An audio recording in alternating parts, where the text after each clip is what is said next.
All right, guys. Today we are talking about the Articles of Confederation. This is a biggie. It really is very important because it's the first chance. It's the first opportunity we get to govern ourselves, to really put our stamp on things.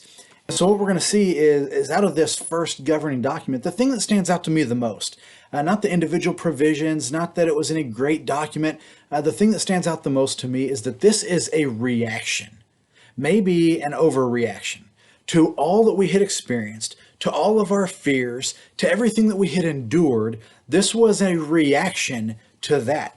Like so many things in life, we're oftentimes very reactionary, and this is a good example of that.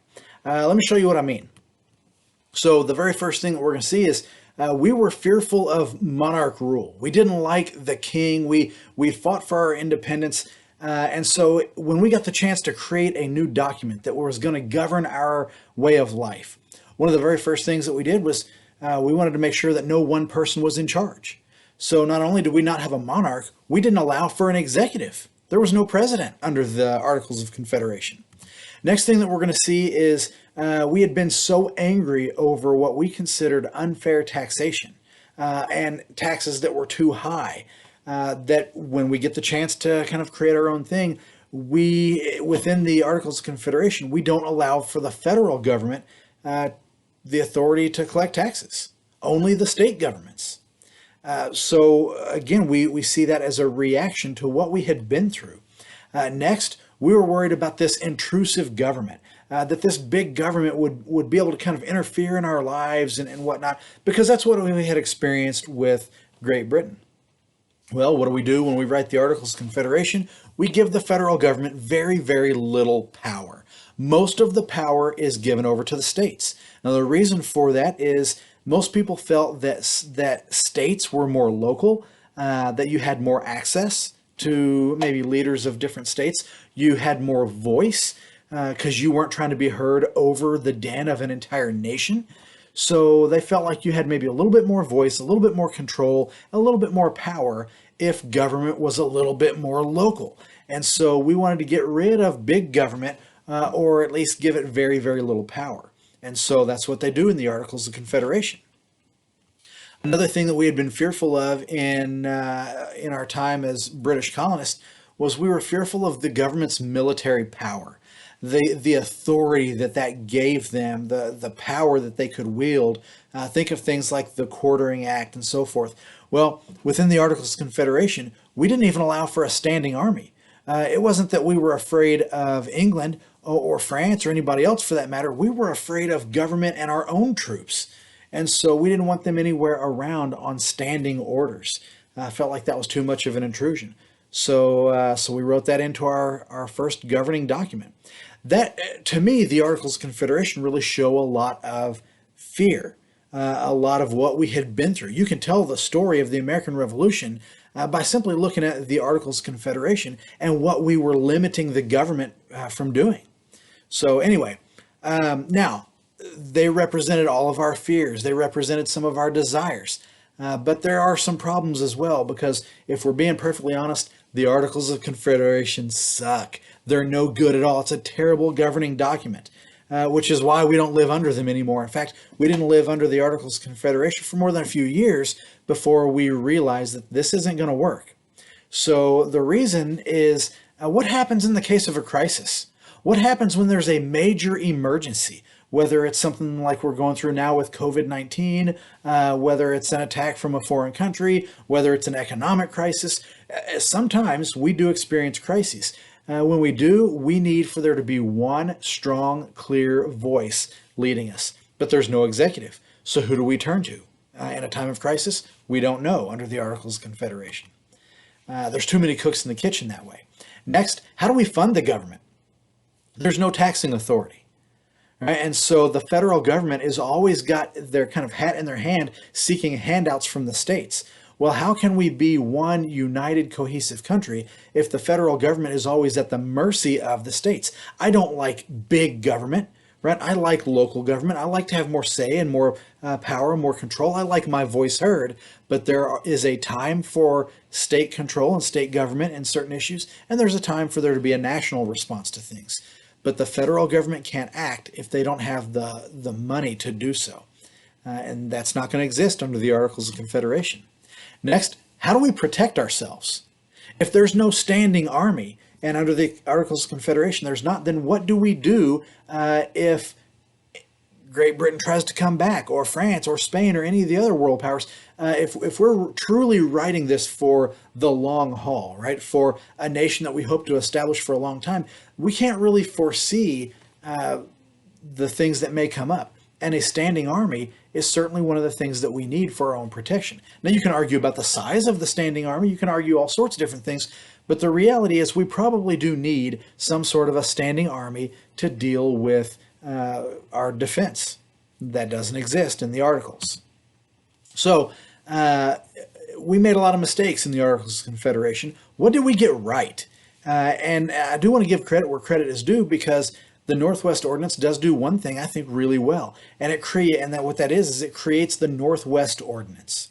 Now, the Northwest Ordinance is going to organize the Northwest Territory. Now, when we think of the Northwest, we think of maybe Oregon, Washington, Idaho, right? That's Northwest. But in their way of seeing things, Northwest was Ohio, Michigan, Indiana, Illinois, and Wisconsin. Which, if you looked at a map, and here we see those 5 modern states, right? But they are, for the most part, north and west of much of the new country, right? Everything else is just wilderness. Everything else is territory. This is the Northwest Territory at that time. So anyway, it organizes that. It does about 3 things, right? Or 3 things really well. One, it creates a way for those new territories to become states. It's always going to be based on population. All right. What we didn't want to have was we didn't want to have permanent territories, because then we're no better than Great Britain. If we don't create a path to statehood, then forever those people will be paying taxes, following laws that they had no say in creating, that they had no voice in Congress. And so we said, okay, you can become a state. Here's how you do it, right? It's going to be based on population. Brilliant, right? This is a really strong way to start things off, is recognizing that we don't want to make the same mistakes that Great Britain made with us. The next thing that it does, it begins to organize towns. Towns are going to be organized into so many square miles, and people could buy up blocks, but it's a very organized, very orderly way of doing things. And one of the requirements for these new towns is that it said communities had to provide for schools.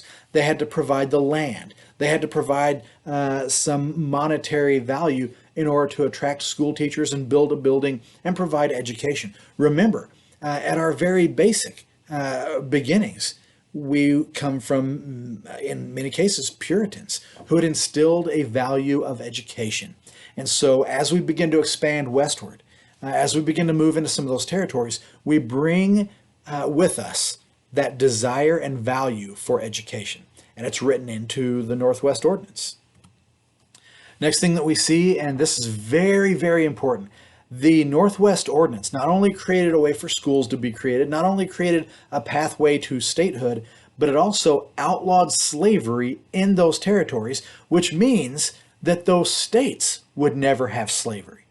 And so as we get on further in our history, we start talking about the Civil War and the sectional tensions that lead to the Civil War, we have to recognize that those sectional tensions didn't start with things like Bleeding Kansas or the Missouri Compromise. They didn't start with the election of Lincoln or any of these other things that we often think of. They started with the Northwest Ordinance, first outlawing slavery in entire areas of the country.